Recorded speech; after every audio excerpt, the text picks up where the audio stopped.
Hello friends, welcome to story time. Tonight we're going to zoom and vroom with things that go. And our first story is Mighty Truck, Muddy Mania. This is by Chris Barton and illustrated by Troy Cummings. All right, that's a big monster truck. I know I got some monster truck lovers out there. It seemed like every time Clarence was hanging out with his best friend Bruno, another emergency came in over the radio. Mighty Truck, we need you. I just remembered something, Bruno. Sorry. Help is only a wash away. Mighty Truck, you saved the day. Mighty Truck to the rescue. Throttle, you should, thank Mighty Truck. Whoa. Clarence rushed back to his pal. All right, let's go. My turn to... Oh, no. He had missed a chance to hang with Bruno. Clarence was really bummed about that. But he knew a really great way to make up for it. Tomorrow was Muddy Mania. I scored us 2 tickets to the biggest, messiest, muddiest event in all of Axelberg, Clarence said. Muddy Mania, Bruno replied. Yes! All day, buddy, Clarence promised Bruno. It'll be just you and me. From the get-go, the mud was flying thicker than ever. Flo must have worked all night making this stuff, Bruno said. Good old Flo, said Clarence. She's really outdone herself. Whoa, wait. But good old Flo was one old, worn-out watering truck. She was so tired that she was having trouble staying awake and parked. Bruno was the first to notice. Clarence, look! Uh-oh. Runaway Flo was hurtling straight for the stands. Clarence froze. The mud, the crowd. How could he possibly get clean, protect the spectators, and keep his mighty identity a secret? Oh, no. But Bruno didn't hesitate. I bet Mighty Truck will be there, he said. Let's go help. Clarence watched his best friend zoom off into harm's way. Oh, boy, how brave. All right, let's go, Clarence said. Gotta help Bruno. On his way up the hill, Clarence searched for a place to transform. Mighty Truck isn't here yet, Bruno said when Clarence caught up. Dried up, drained, out of order, bone dry. But I know just what he would do. Follow me. Let's ease her away from the crowd, Bruno said. Ease her, Clarence asked. That won't be easy. We need to warn the arena, Bruno yelled. No time, Clarence called. Look out! Wait, that's it, Clarence said. Instead of a smash, why not a splash? He shifted into his Mighty Truck voice. Wake up, ma'am, and please turn on your water. Help is only a wash away. Sploosh! Mighty Truck, I knew we could count on you, Bruno said. You can always count on me, Bruno. Now how about we save the day? You bet, said Bruno. All right, let's go. I'll push you, and I'll push Flo. As soon as Flo was safe, she began to snooze again. Not even the cheers from the Muddy Mania fans could rouse her. We make a great team, said Mighty Truck, but there's something I should tell you. You don't have to, Clarence, I already know. Really? How'd you figure it out? Oh, said Bruno, let's just say that I knew we'd be sticking together. The end. Oh, there were some cool trucks in there. Have you ever been to a monster truck show? I never have been, but I bet they're really cool. All right. Okay, so we had monster trucks, mud trucks, dirt trucks. Now we've got race cars. And this is Number 1 Sam, written and illustrated by Greg Pizzoli. All right. Sam was number 1. He was number 1 in speed. He was number 1 at turns. And he was number 1 at finishing races in the number 1 spot. So on the day of the big race, Sam wasn't worried one bit.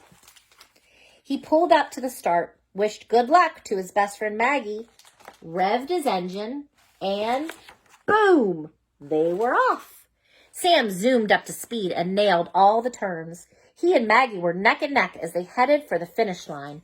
And then Sam lost. Everyone was cheering for Maggie. Everyone except Sam. Sam couldn't lose.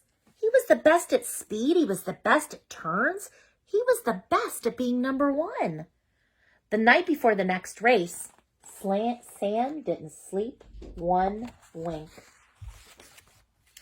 At the starting line, Sam was quiet. The cars lined up, the engines revved. Sam didn't say anything to Maggie. He was too nervous. In fact, he was so distracted that he missed the starting flag. Oh, uh-oh.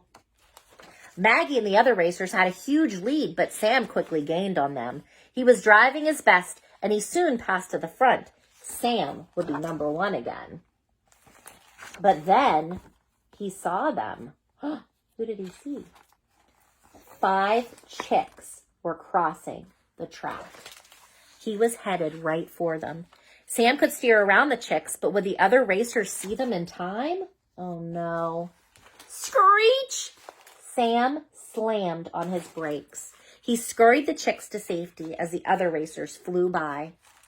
Sam finished in last place, but the chicks were thanking him the whole way.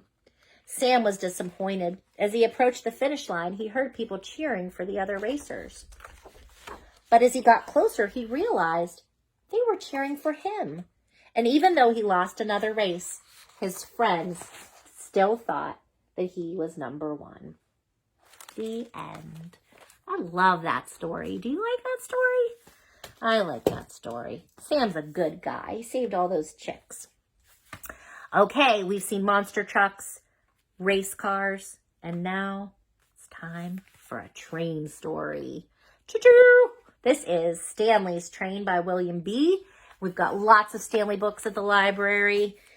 All right, let's find out about Stanley and his train here. It's going to be another busy day for Stanley, the train driver.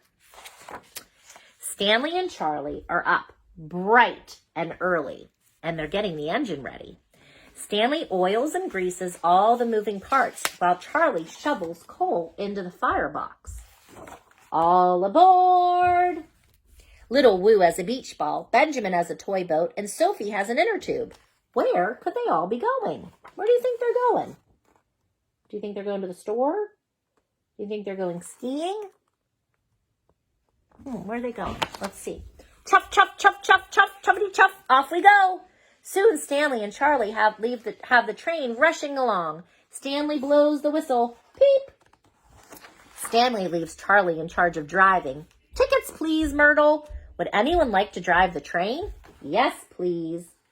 They all take turns shoveling coal, pulling the levers, and blowing the whistle. Beep, beep, beep. Charlie brings refreshments for everyone. Tea, coffee, lemonade, homemade cakes. Gabriel would love a cup of coffee and a tea cake, and Peggy would like a cup of tea and a coffee cake, please. The train has reached its destination, and everyone gets off and heads for the seaside. They were going to the beach. Does everyone have everything? Beach ball, toy boat, inner tube, sunscreen? Yes, yes, yes, and yes. It's the perfect day for beach balls and boats and splashing about in the sea.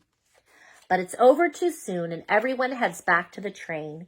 Stanley and Charlie shovel the coal, pull the levers, and very quietly blow the whistle while everyone snoozes. Peep! Wow, what a busy day.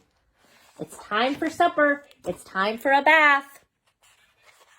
And it's time for bed. Good night, Stanley. The end. I hope that you liked that story. I hope you had fun at story time, and we will see you next time. Bye.